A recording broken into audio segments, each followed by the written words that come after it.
La Gaia Ciencia. Friedrich Nietzsche. Prólogo. 1. Este libro necesitaría, sin duda, algo más que un prólogo. A fin de cuentas, siempre quedará la duda de si, por no haber vivido nada parecido,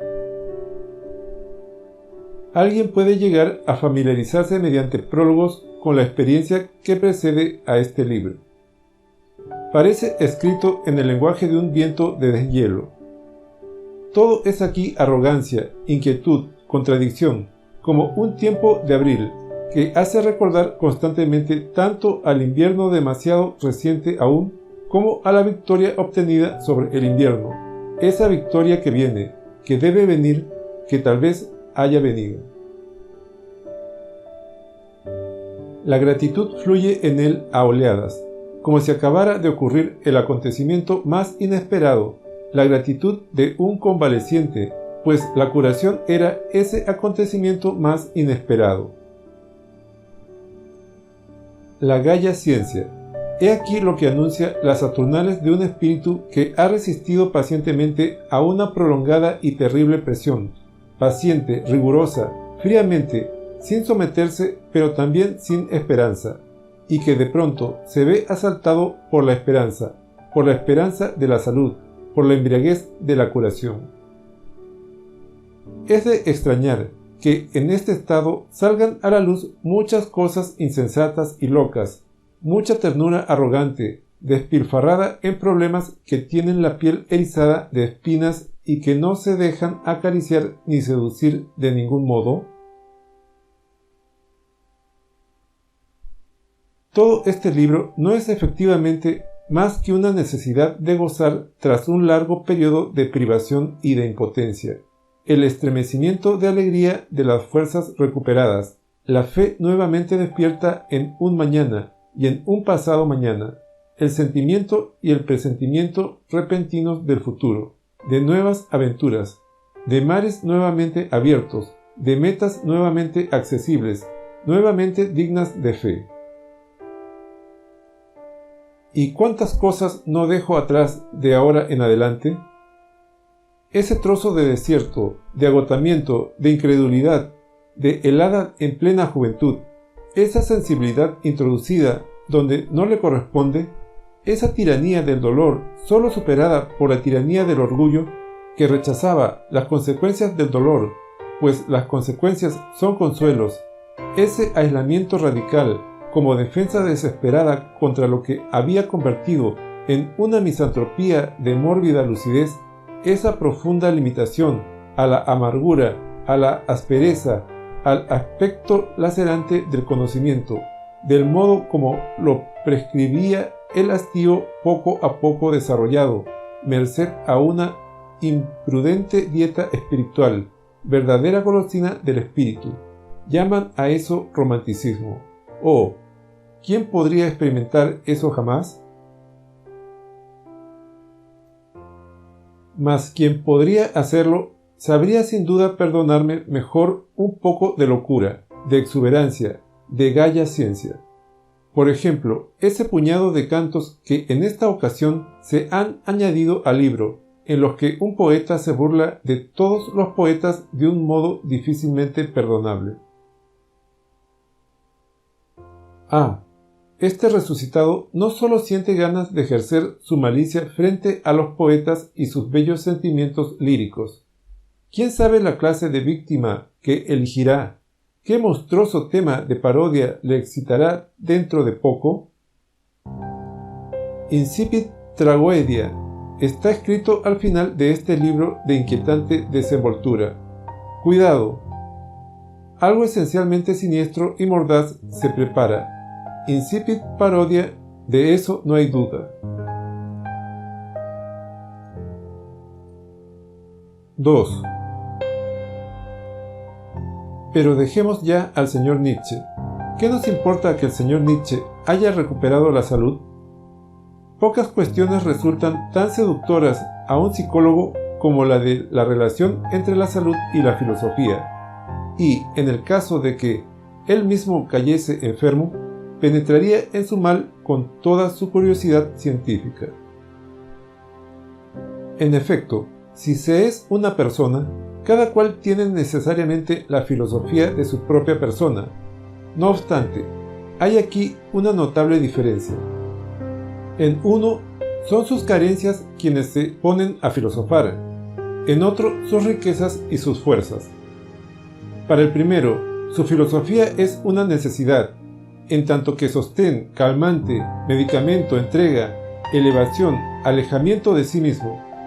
Para el segundo, no es más que un hermoso lujo, en el mejor de los casos, la voluptuosidad de un reconocimiento triunfante que para completarse debe aún inscribirse con letras mayúsculas en el firmamento de las ideas. En el otro caso más corriente, cuando es la miseria quien hace filosofía, como en todos los pensadores enfermos, y tal vez son los pensadores enfermos los que más abundan en la historia de la filosofía, ¿qué será del pensamiento sometido a la presión de la enfermedad? Esta es la cuestión que interesa al psicólogo, y aquí es posible la experiencia. No de otro modo obraría un viajero que decide despertarse a una hora determinada y que luego se entrega tranquilamente al sueño. Del mismo modo nosotros, los filósofos, si caemos enfermos, nos entregamos en cuerpo y alma a la enfermedad, cerramos los ojos, por así decirlo, ante nosotros mismos. Y del mismo modo que el viajero sabe que algo en él no duerme, que cuenta las horas y que sabrá despertarle a la hora requerida, también nosotros sabemos que el instante decisivo nos hallará despiertos, y que entonces surgirá algo que sorprenderá al espíritu en flagrante delito, es decir, a punto de debilitarse o de retroceder, de rendirse o de resistir, de entristecerse o de caer en quién sabe qué estados mórbidos del espíritu, que en los días de buena salud tienen en contra suya el orgullo del espíritu, pues según el viejo dicho, el espíritu orgulloso, el pavo real y el caballo son los tres animales más orgullosos de la tierra. Tras interrogarnos y tentarnos así a nosotros mismos, se aprende a reconsiderar con una mirada más aguda todo lo que se ha filosofado hasta ese momento. Se adivinan mejor que antes los extravíos, los rodeos, las formas de retirarse al campo, los rincones de sol del pensamiento a los que, en contra de su voluntad, los pensadores no se dejaron conducir y seducir sino porque sufrían. En lo sucesivo, se sabe hacia dónde, hacia qué, el cuerpo enfermo necesaria e inconscientemente arrastra, empuja, atrae al espíritu hacia el sol, la calma, la dulzura, la paciencia, el remedio, el consuelo en todos los sentidos.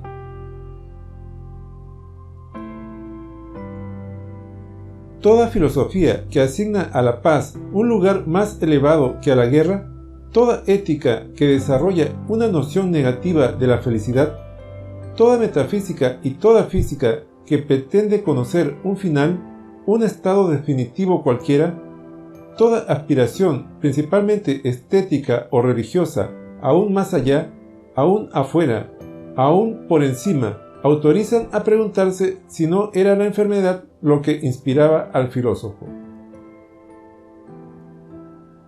El enmascaramiento inconsciente de necesidades fisiológicas bajo las máscaras de la objetividad, de la idea, de la intelectualidad pura, es capaz de cobrar proporciones asombrosas, y con frecuencia me he preguntado si, a fin de cuentas, la filosofía no habrá sido hasta hoy únicamente una exégesis del cuerpo y un malentendido con relación al cuerpo. Tras los juicios supremos de valor por los que se ha guiado la historia del pensamiento hasta ahora, se esconden malentendidos en materia de constitución física, ya sea por parte de individuos aislados, ya sea por parte de clases sociales o de razas enteras.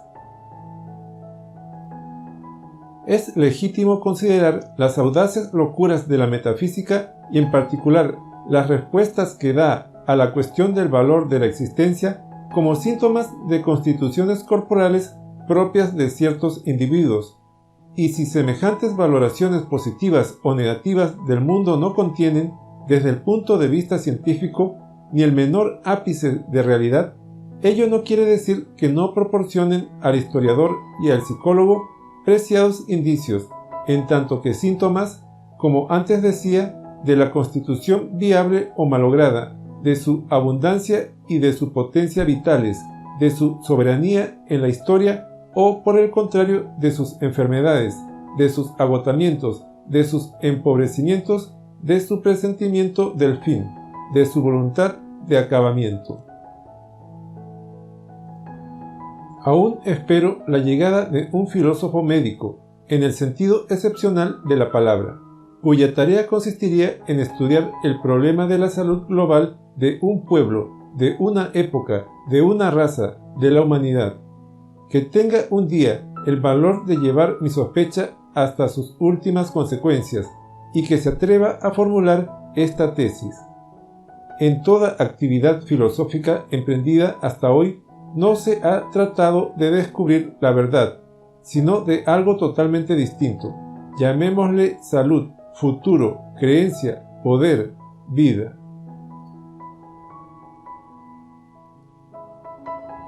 (3) Ya se puede suponer que no quisiera abandonar ese periodo de peligrosa debilidad, cuyo beneficio para mí dista hoy mucho de haberse agotado.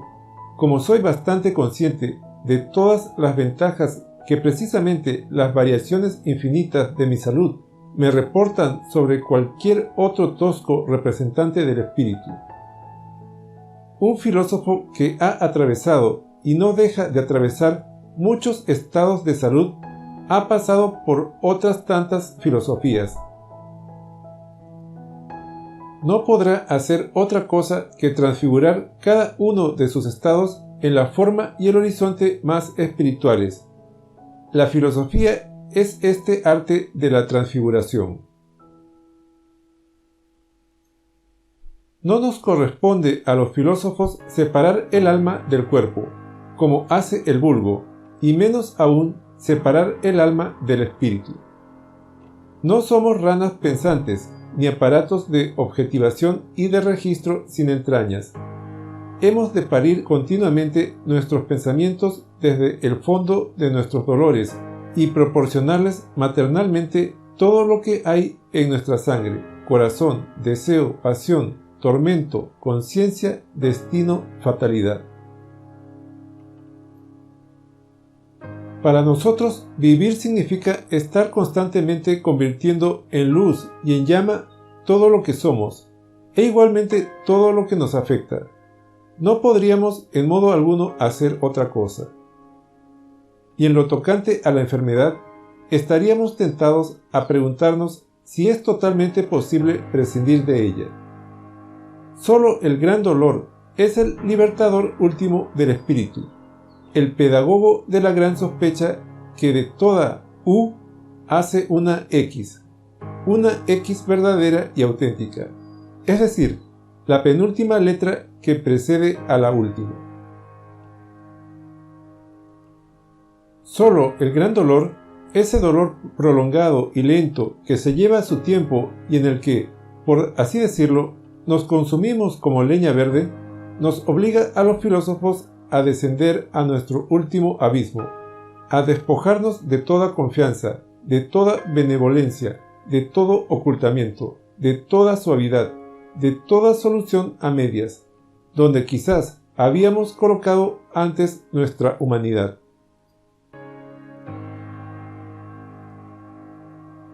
Dudo que semejante dolor nos mejore, pero sé que nos hace más profundos.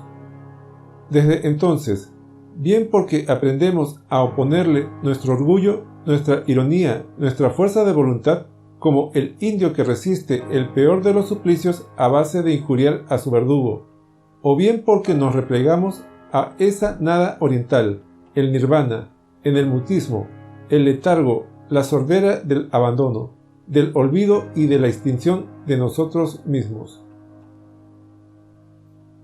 Lo cierto es que estos largos y peligrosos ejercicios de autodominio nos convierten en otro hombre, con algunos interrogantes más y sobre todo con la voluntad de cuestionar en lo sucesivo, poniendo en ello más insistencia, profundidad, rigor, dureza, malicia y serenidad que hasta el momento. Ya no existe la confianza en la vida.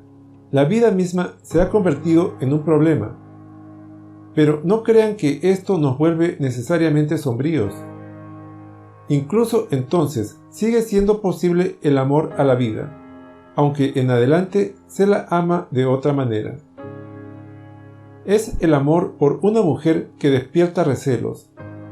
Bajo el encanto de todo lo problemático, el gozo ante la incógnita X que experimentan esos hombres más espirituales, más espiritualizados, es demasiado grande para que su luminoso ardor no transfigure sin cesar toda la miseria de lo problemático, todo el riesgo de la inseguridad e incluso los celos del amante.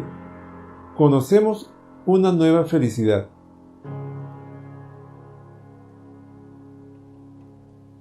―4. Para acabar, no he de dejar de decir lo esencial. De semejantes abismos, de semejante enfermedad grave, como también de la enfermedad de la sospecha grave, se vuelve regenerado con una piel nueva, más delicada, más maliciosa, con un gusto más refinado para la alegría, con un paladar más delicado para todo yo bueno, con unos sentidos más gozosos, con una segunda y más peligrosa inocencia en el goce, más ingenua a la vez y 100 veces más refinada de lo que nunca lo había sido antes. Oh, qué repugnante, tosco, insípido y apagado nos resulta ahora el goce tal como lo entienden los vividores, nuestras gentes cultivadas, nuestros ricos y nuestros gobernantes. Con qué malicia presenciamos en lo sucesivo el bullicio de feria donde el hombre cultivado, el ciudadano, se deja hoy violentar por el arte, los libros y la música para experimentar goces espirituales, ayudándose de brebajes espirituosos. ¿Cómo nos rompe los oídos el grito teatral de la pasión? Qué distinta se vuelve a nuestro gusto toda esa confusión de los sentidos que aprecia el populacho cultivado con todas sus aspiraciones a lo inefable, a la exaltación, a lo rebuscado. No, si los convalecientes seguimos necesitando un arte, será un arte totalmente diferente, un arte irónico, ligero, fugitivo, divinamente desenvuelto, divinamente artificial que, como una brillante llama, resplandezca en un cielo sin nubes. Sobre todo, un arte para artistas, solo para artistas. Respecto a ello, sabemos mejor qué es, ante todo, indispensable en ese arte. La alegría, toda clase de alegría, amigos míos, incluso como artistas. Me gustaría probarlo. Los hombres conscientes sabemos en adelante demasiado bien ciertas cosas. Oh, qué bien aprendemos en lo sucesivo a olvidar, a no saber en cuanto artistas. Y en lo tocante a nuestro futuro, difícilmente se nos verá tras las huellas de esos jóvenes egipcios que turban durante la noche el orden de los templos, que se abrazan a las estatuas y que se empeñan por encima de todo en devolver, en descubrir, en sacar a la luz del día lo que por buenas razones se mantiene en secreto. No, de ahora en adelante nos horroriza ese mal gusto, esa voluntad de la verdad a cualquier precio, ese delirio juvenil en el amor de la verdad. Somos demasiado aguerridos, demasiado graves, demasiado alegres, demasiado probados por el fuego, demasiado profundos para ello. Ya no creemos que la verdad siga siendo tal una vez que se ha despojado de su velo. Hemos vivido demasiado para creer en eso. Hoy en día es para nosotros una cuestión de decencia no poder verlo todo al desnudo, ni asistir a toda operación, ni querer comprenderlo y saberlo todo. ¿Es cierto que Dios, nuestro Señor, está en todas partes?, preguntaba una niña pequeña a su madre, porque a mí eso me parece indecente. Buena lección para los filósofos. Deberíamos respetar más el pudor con el que la naturaleza se oculta tras enigmas e incertidumbres abigarradas. ¿No será la verdad una mujer cuya razón de ser consiste en no dejar ver sus razones? ¿Sería Baudot su nombre, por decirlo en griego? Oh, aquellos griegos sabían lo que es vivir, lo cual exige quedarse valientemente en la superficie, en la epidermis, la adoración de la apariencia, la creencia en las formas, en los sonidos, en las palabras, en todo el Olimpo de la apariencia. Aquellos griegos eran superficiales por profundidad. Y no volvemos precisamente a eso nosotros, los espíritus audaces, que hemos escalado la cumbre más elevada y peligrosa del pensamiento contemporáneo y que, desde arriba, hemos inspeccionado el horizonte, habiendo mirado hacia abajo desde esa altura.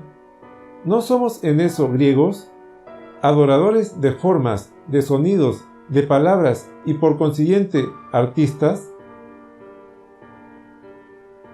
En camino cerca de Génova, otoño de 1886.